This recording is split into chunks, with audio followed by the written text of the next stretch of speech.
Hello दोस्तों, नमस्कार। मैं एन के आशीष GDH STD में आप लोगों का स्वागत करता हूं। तो कमेंट में आया था कि सर आप बहुत स्पीडली बोलते हैं, थोड़ा स्लो बोला कीजिए, समझ में नहीं आता है। तो अब से मैं कोशिश करूंगा कि स्लो बोलूं, जो कि आप लोगों को अच्छी तरह से समझ में आए और अधिक से अधिक लाभान्वित हो सके।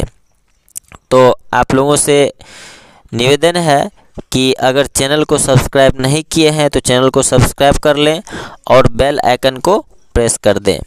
और वीडियो अच्छी लगेगी तो इसे अधिक से अधिक शेयर करें ताकि अधिक से अधिक बच्चे इसका लाभ उठा पाए। तो दोस्तों, ये 8वीं क्लास का अष्टम पाठः जो कि नीति श्लोकाः के बारे में वर्णन है, मैं उसका हिंदी और क्वेश्चन आंसर बताऊंगा। आप लोग वीडियो को एंड तक जरूर देखें। क्या कह रहा है? कर्तृवाच्य कर्मवाच्य इन दोनों से इसमें बताया गया है। क्या कहता है? नीति श्लोक जीवन को सुचारू रूप से चलाने की प्रेरणा देती है। जीवन को सुचारू रूप से चलाने की प्रेरणा देते हैं। नीति श्लोक का मतलब ही होता है कि जो कि नियम के बारे में श्लोक कहा गया हो। इसमें क्या कह रहा है? संस्कृत में यद्यपि अनेक काव्यों में प्रसंगवश नीति श्लोक आए हैं, जैसे रामायण, महाभारत, पंचतंत्र, कालिदास के काव्य आदि में, तथापि कुछ ऐसे संग्रह ग्रंथ हैं जहां केवल नीति श्लोक ही संकलित हैं, सिर्फ नीति श्लोक दिया गया हुआ है। जैसे नीति शतक, चाणक्य नीति दर्पण इत्यादि। चाणक्य नीति दर्पण यद्यपि कूटनीतिज्ञ चाणक्य के नाम से प्रचलित है, किंतु यह अनेक कालों में रचे गए नीति श्लोक का संकलन है। इनकी भाषा अत्यंत सरल, लगभग बोलचाल की संस्कृत भाषा है। इस पाठ में इसी ग्रंथ से श्लोक दिए गए हैं। तो आइए अब हम लोग श्लोक को एक एक करके पढ़ करके इसका हिंदी अर्थ जानते हैं और इसके बाद मैं एक एक करके प्रश्न उत्तर बताऊंगा। आप लोग वीडियो के एंड तक जरूर बने रहेंगे, जिससे कि इस टाइप का जो भी प्रश्न उत्तर हो आप लोगों को अच्छी तरह से समझ में आ जाए। तो दोस्तों, मैं स्टार्ट करता हूं। तो दोस्तों, पहला श्लोक है, कस्य दोषः कुले नास्ति व्याधिना के न पीड़िताः व्यसनं केन न प्राप्तम् कस्य सौख्यम निरंतरम। क्या कह रहा है? संसार में ऐसा कौन आदमी है जिसका खानदान दोष रहित हो? मतलब संसार में कौन सा ऐसा खानदान है या आदमी है जिसके खानदान में कोई दोष रहित हो, कोई दोष ना हो, ढूंढने पर भी नहीं मिलेगा। तो कह रहा है, व्यसनम केन न प्राप्तम कस्य सौख्यम निरंतरम। मतलब ऐसा जो है सभी वंश में ऐसा है कि कोई ना कोई दोष मिल ही जाता है। इसी प्रकार कह रहा है, इसका भाव है कि ऐसा व्यक्ति है जिससे भूल नहीं हो, संसार में मिलना दुर्लभ है। उस पर विपत्ति न आई हो, ऐसा भी नहीं हो सकता, सभी व्यक्ति में विपत्ति आता है। और न तो कह रहा है कोई वंश दोष रहित हो सकता है, ना कोई रोग रहित हो सकता है, ना कोई भूल, मतलब किसी से ऐसा नहीं हो कि गलती नहीं हो, ऐसा हो ही नहीं सकता, और ना ही कोई सदा सुखी रहता है। इस श्लोक का यही भाव है। दूसरा श्लोक है, आचारः कुलमाख्याति देशमाख्याति भाषणम संभ्रमः स्नेहमाख्याति वपुरा खाती भोजनम। दूसरा श्लोक का क्या अर्थ है? इसका अर्थ है कि आचरण से किसका ख्याति होता है? कुल खानदान का पता चलता है, उसका नाम होता है। फिर कहता है देश माँ ख्याति भाषणम, भाषण से जो है देश में उसका क्या होता है? नाम होता है। फिर है संभ्रमः स्नेहाम्या खाती। क्या कह रहा है कि विश्वास आदर से स्नेह का पता चलता है। मतलब अगर किसी पर विश्वास है या किसी को आदर देते हैं तो पता चलता है कि यह स्नेहमयी व्यक्ति है। फिर कह रहा है वपड़ा ख्याति भोजनम, मतलब इसका अर्थ होता है कि शरीर से भोजन का पता चलता है। मतलब अगर शरीर अच्छा हृष्ट पुष्ट है तो उस पर सोचा जाता है कि इसका भोजन अच्छा होगा। चलिए फिर तीसरा नंबर में है अधमा धनमिच्छन्ति धनम मानम च मध्यमाः उत्तमा मानमिच्छन्ति मानो ही महंताम धनम। क्या कह रहा है? अधमा मतलब नीच स्वभाव के लोग जो है सिर्फ धन का चिंता करता है, धन के पीछे दौड़ता है। फिर कहता है मानम च मध्यमा, मतलब मध्यम प्रकार का जो व्यक्ति है वह मान के पीछे दौड़ता है। इसके बाद फिर क्या कह रहा है? मध्यम कोटि के लोग मान और धन दोनों के पीछे भागता है। फिर कहता है उत्तमा मान मिच्छन्ति मानो ही महताम धनम। क्या कह रहा? उत्तम प्रकार के जो व्यक्ति है वह आदर सम्मान के पाने का जो है इच्छा रखता है, मतलब उसका आदर हो जाए, ऐसा वह कार्य करता है और इसी का इच्छा वह करता है।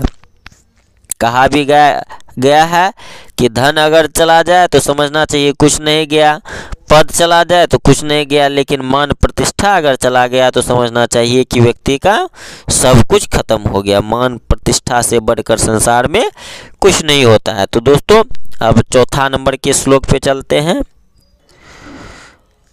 मुझे विश्वास है कि आप लोग अच्छी प्रकार से इस श्लोक का हिंदी अर्थ समझ पा रहे होंगे। अगर वीडियो समझ में आता है तो आप इसे लाइक जरूर करते जाएंगे।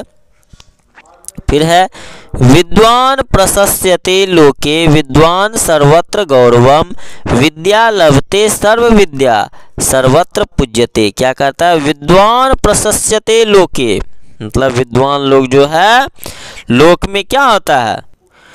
प्रशंसित होता है, उसका प्रशंसा हर एक जगह होता है। किसका? विद्वान लोग का। फिर कहता है विद्वान सर्वत्र गौरवम, विद्वान जो है सभी जगह क्या होता है? आदर पाता है, उसका प्रशंसा तो होता ही है, साथ में आदर भी मिलता है। विद्या लभते सर्व विद्या सर्वत्र पूज्यते। क्या कह रहा है? विद्या से जो है सब कुछ प्राप्त होता है। विद्या लभते सर्व विद्या सर्वत्र पूज्यते, विद्या का हर एक जगह पूजा होती है। तो दोस्तों इस श्लोक का भी अर्थ समझ गए। अब अगला है दृष्टिपूतम न्यसेत पादम वस्त्रपूतम पिबेत जलम शास्त्रपूतम वदेद्वाक्यं मनःपूतम समाचरेत। क्या कह रहा है? पांचवा श्लोक का अर्थ है कि अच्छी तरह देखकर पैर रखना चाहिए। दृष्टिपूतम न्यसेत पादम, फिर है वस्त्रपूतम पिबेत जलम, मतलब अच्छी तरह देखकर पैर रखना चाहिए और कपड़े से छान कर क्या करना चाहिए? जल को पीना चाहिए। फिर है शास्त्रपूतम वदेव्याक्यम, मतलब अच्छी तरह से तो पानी पीना चाहिए। इसके बाद कहता है शास्त्र सम्मत वचन क्या होना चाहिए? हम लोगों को बोलना चाहिए, शास्त्र के अनुसार जो हो वह वाक्य बोलना चाहिए। फिर है मनःपूतम समाचरेत, मतलब मन में अगर कोई काम करने का इच्छा हो तो उसको करने से पहले खूब सोच विचार कर लेना चाहिए, हाँ, तब हमको कोई कार्य करना चाहिए। 6 नंबर में है अनित्यानि शरीराणि विभवो नैव शाश्वतः नित्यं सन्निहितो मृत्यु कर्तव्यो धर्म संग्रह। अनित्यानि, देखिए 6 नंबर का श्लोक क्या कह रहा है? इसका अर्थ कह रहा है कि मानव का शरीर धन दौलत सब कुछ ये क्या है? नाशवत, मतलब सब जो है नाश होने वाला है। मानव का शरीर धन दौलत। फिर कहता है मृत्यु हर एक क्षण व्यक्ति के साथ रहती है। नित्यम सन्निहितो मृत्यु हो, हर समय मृत्यु साथ रहता है। कब कौन टपक जाता है कोई ठिकाना नहीं रहता है। इसलिए परमात्मा को हमेशा क्या करना चाहिए? याद करते रहना चाहिए। और अगला श्लोक का अर्थ है आगे धर्म संग्रह मतलब भलाई का कार्य हम लोगों को करते रहना चाहिए, क्योंकि अच्छा काम ही क्या होता है, हम लोगों का अजर अमर होता है, अच्छा काम का ही नाम होता है। फिर 7 नंबर कहता है जल बिंदु निपातेन क्रमशः पूर्यते घटः स हेतु सर्व विद्यानाम धर्मस्य च धनस्य च। 7वां नंबर श्लोक का क्या अर्थ कर रहा है? इसका अर्थ कर रहा है जिस प्रकार जल की बूंदे के गिरने से घड़ा भर जाता है, एक एक अगर बूंद गिरे तो घड़ा क्या होगा, भर जाएगा। उसी प्रकार जो है स हेतु सर्व विद्यानाम धर्मस्य च धनस्य च, मतलब उसी प्रकार सभी विद्या जो है विद्याधन धीरे धीरे बढ़ता है। एक ही प्रकार चाहेंगे हम इंटर कर ले मैट्रिक कर लेंगे, ऐसा हो सकता है? नहीं, धीरे धीरे क से स्टार्ट किए थे, अ से स्टार्ट किए थे, धीरे धीरे धीरे धीरे तब जाके हम लोग अभी 8वीं क्लास में आए हैं। अब 9वीं होगा, 10वीं होगा, इस तरह से बढ़ते जाएंगे। 8वां में है यथा धेनु सहर्षेषु वत्सो गच्छति मातरम तथा यच्च कृतं कर्म कर्तार मनो गच्छति। 8वां नंबर श्लोक का अर्थ कह रहा है कि जिस प्रकार हजारों गायों में बछड़ा अपनी माँ को पहचान कर उसके पास चला जाता है, कितना भी रहे धेनु और बछड़ा अगर अलग रहे तो वह अपने माँ के पास जो है चला ही जाएगा। उसी प्रकार कह रहा है किया हुआ कर्म व्यक्ति के साथ ही चला जाता है। यथा यच्च कृतम कर्म कर्तार मनुगच्छति, मतलब हम लोगों को इसका फल जो है निश्चित ही भुगतना पड़ता है। तो दोस्तों इस प्रकार इसका हिंदी अर्थ हम लोग जान गए।